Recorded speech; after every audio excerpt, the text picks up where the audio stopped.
We are just one more week closer to that fantasy football championship, that fantasy football trophy, that fantasy football prize money that we so dearly take pride in. But we can't touch the money yet. We can only think about it. But as week 9 approaches, we still got to set a lineup. We still got to make sure our playoff position is locked and ready to go. We still have to make sure that we are grabbing the right players on the waiver wire still. So that's why this week, got 5 players. Yes, 5. 5 guys we should be adding before week 9. I try to make these rhyme, try to make them illiterate in some kind of way, but 5 guys for week 9. Roll the intro.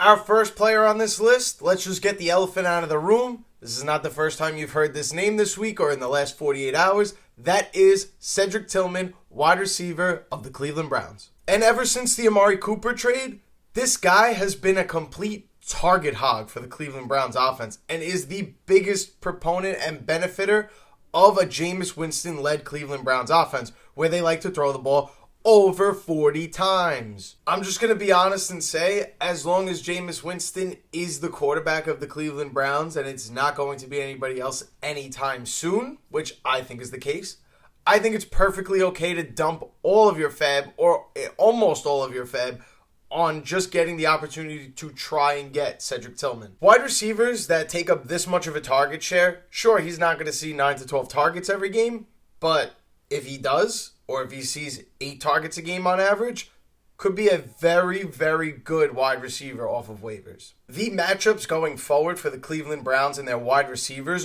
are going to get a little more difficult. They are going to face some of the tougher defenses against wide receivers this year in fantasy, but volume trumps all. If you have someone who's going to get an elite amount of targets, you need to be adding this guy off of waivers, and you need to be putting him in your lineup. No questions about it. But with that, we're on to the next player. And this player may not be somebody you can throw in your lineup right away, but think about the long-term value of grabbing an elite handcuff, which this could potentially be, and that's Isaac Guerendo. We've seen what Guerendo can do in a small sample size, and we know that he's a very talented back, had great combine statistics, ran a incredibly fast 40 time for his size, and is bigger and faster than Jordan Mason, so he already beats him in that department. What he was lacking before the season started was Jordan Mason was a much more experienced runner in the NFL, and as time goes on, Isaac Guerendo will get his experience in his run in the NFL as well. And I understand Christian McCaffrey will be making his debut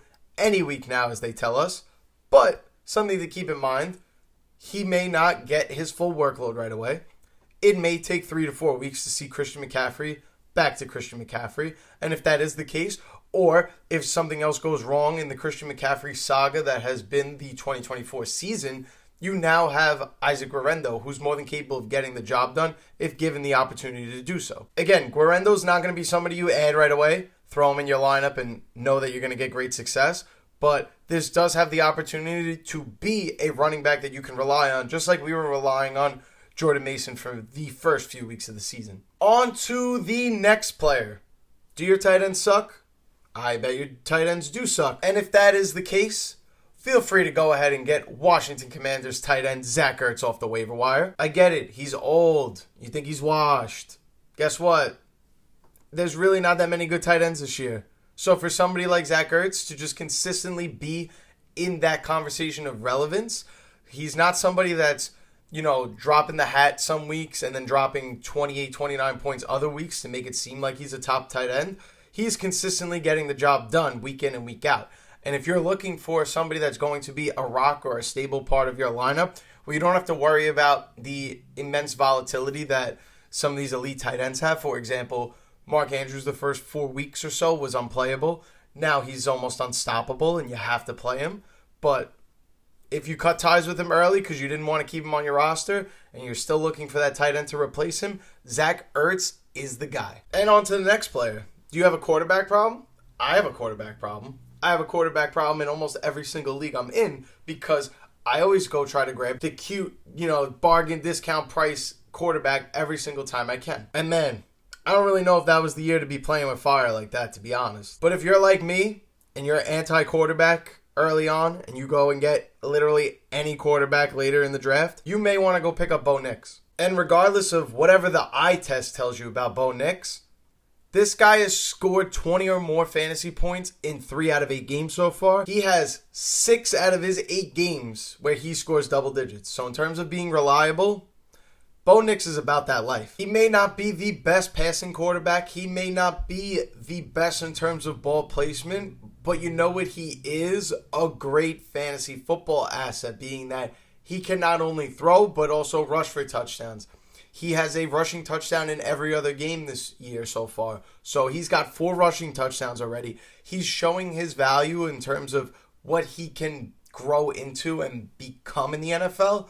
And he's already making strides as a good fantasy player. So we need to pick him up if you need a quarterback. And the last player on this list, this is probably my favorite. My favorite way to add players is addition by subtraction.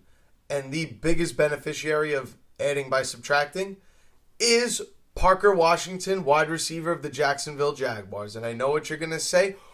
Who is that guy? What we know about the Jaguars wide receiver room currently is that Christian Kirk is done for the year.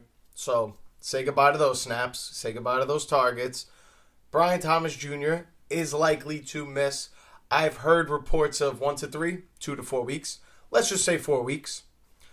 That's a lot of targets and snaps again to go missing. And what we do know is that Gabe Davis is not going to be able to get this done on his own. Gabe Davis is the biggest boomer bust player in probably in fantasy football recent history that I could think of. And here comes Parker Washington to save the day. If you get to unfortunately miss out on somebody like Cedric Tillman, because that's the big name that everyone's going to be going for, that's the one you're going to have to drop the fab on. If you don't want to drop that fab hammer down and go grab that guy, this is a great budget option. This is shopping at the discount section. And there's nothing wrong with that. The opportunities that Parker Washington will see will only continue to increase this season, whether it's both Brian Thomas Jr. Christian Kirk out or Christian Kirk out the entire season.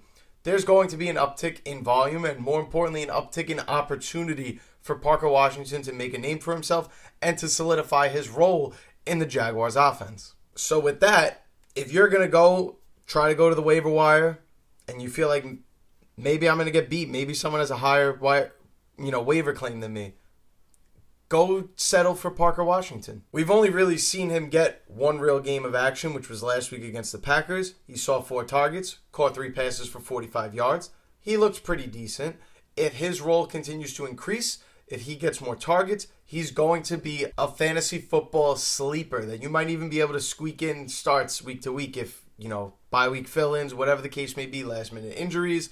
Parker Washington may be able to save you. So that's all I have for you guys today. We have 5 guys, 5 players we should be adding for week 9.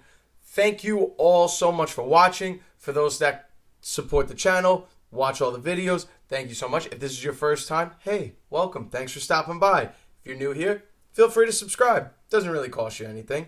If you thought my rambling was amusing, feel free to smash that like button for me. I would really appreciate that. Helps my videos get out to more and more fantasy football enthusiasts like yourself. But that's all the time I have for today. Thank you guys so much for watching. My name is Turtle. This is Outlier Fantasy, and I will see you in the next video.